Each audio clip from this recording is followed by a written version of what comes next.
वो नसरीन जो है ना, मेरे पैसे और गाड़ी लेकर काफी दिनों से गायब है, ये समझ रहे हो ना तुम?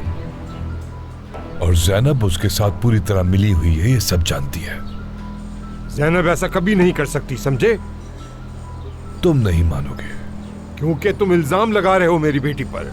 शर्म आनी चाहिए तुम्हें। अगर नसरीन को काबू नहीं कर सके तो सोचा कि उसका गुस्सा मेरी बेटी पर निकालोगे? हाँ,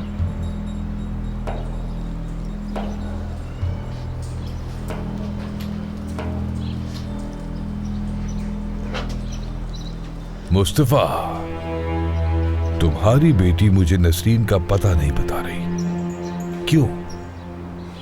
क्योंकि उसने जो नसरीन से अपने हिस्से का पैसा लिया है वो जिम के साथ उड़ा रही है। जिम के साथ? सही सुना। हाँ, जिम के साथ।